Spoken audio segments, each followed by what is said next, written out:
In our first video on the Iran-Israel war, we explained how the confrontation broke out into the open, shifting from proxy battles to direct strikes. In the second, we looked at the broader regional stakes, how this conflict redrew red lines across the Middle East and risked pulling in the US, Hezbollah, and the Gulf states. But there's one critical piece we haven't covered yet, and it might end up being the most consequential of all. Israel didn't just strike Iran's infrastructure. It targeted its military brain trust, and in doing so, it may have triggered a generational transformation inside the Islamic Republic itself. Most people think of the Iran-Israel war in terms of rockets, drones, and shifting red lines.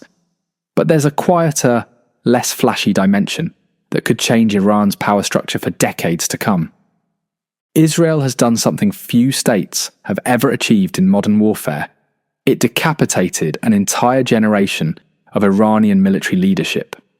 That might sound like an exaggeration, but it's not. And the implications for Iran's regime and the entire Middle East are profound. Let's break it down. To understand what's happening, we need to start with a group known as the IRGC Command Network. These weren't just any military officials. They were a tight-knit group of Revolutionary Guard commanders who came up together during the brutal Iran-Iraq War in the 1980s. Think of them as war buddies turned kingmakers.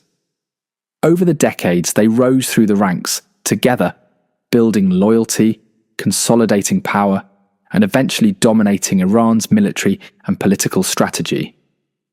They weren't just soldiers, they became strategists, ideological enforcers, and close advisors to Supreme Leader Ali Khamenei. In times of domestic unrest, they didn't hesitate to act. In 1999, they famously sent a threatening letter to the then president demanding a harsh crackdown on student protests. It worked. In short, they were the regime's spine. Then came the war with Israel. In a series of high-profile, high-precision strikes, Israel managed to do something extraordinary. Kill dozens of senior IRGC officers, including many from this command network. These weren't random hits.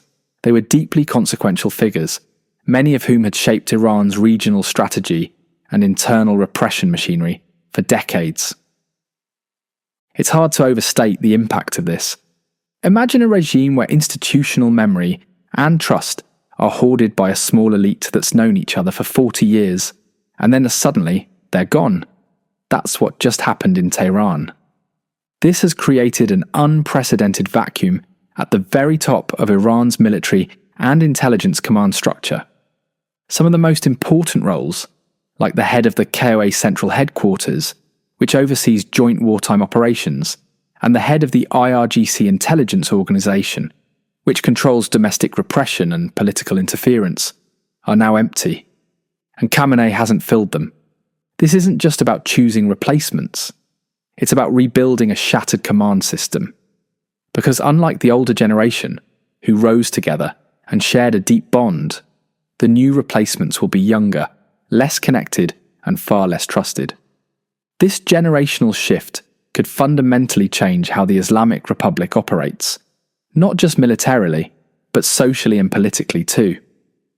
Replacing these fallen generals means promoting a new class of military leaders, people who didn't fight in the Iran-Iraq war, who didn't grow up in the trenches, and who don't share the same long-standing loyalty to Khamenei or each other. That's a major structural shift. It's especially important because the IRGC isn't just a military force. It's a sprawling empire. It runs businesses, oversees intelligence, polices morality, suppresses protests, and shapes foreign policy. It's more like a deep state than a traditional army. So changing the top leadership of the IRGC is like performing brain surgery on the regime itself. There's also a real risk of factional struggle inside the regime. The remnants of the old command network are still there, wounded but not gone. They'll try to hold on to power, but their influence has been weakened, and they were the architects of the strategy that just failed catastrophically.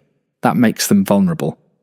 Meanwhile, younger or more pragmatic elements could start pushing for a different approach, either to salvage Iran's strategic position or simply to survive the post-war fallout. The result? A messy, unpredictable internal contest for power, with real consequences for how Iran behaves both at home and abroad. Why does this matter for the rest of the world?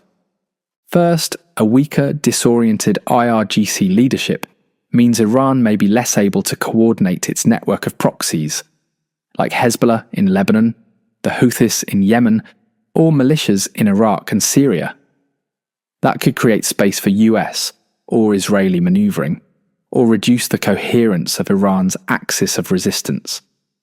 But it could also lead to instability. Without clear leadership, some IRGC units or proxy groups could go rogue, or escalate regionally to prove their relevance.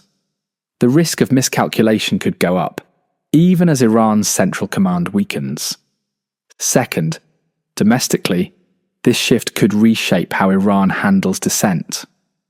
The IRGC intelligence organization plays a central role in controlling the population and discrediting political rivals. Whoever takes over that post will help shape the regime's tolerance or intolerance for internal criticism in the years ahead. And finally, Khamenei himself is aging. The decisions he makes now about who to elevate, who to sideline, and how to rebuild the chain of command will shape Iran's post-Khamenei future. Right now, Iran's leadership is in flux. The generals who held the regime together for decades are dead. Their replacements are still being chosen. And no one knows exactly what kind of military or state will emerge on the other side of this transformation. This is not just a story about a war between two countries. It's a story about a regime being forced into generational change by external shock. A war that didn't just cost lives, but uprooted institutions and networks that had survived for over 40 years.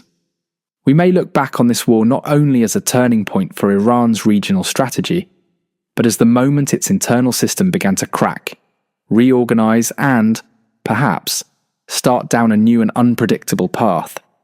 If you want to understand the future of the Middle East, don't just watch the rockets. Watch the generals, watch who replaces them, and watch how the void they left reshapes the regime from the inside out. Thanks for watching. Subscribe and let us know your thoughts in the comments. What do you think Iran's next move will be?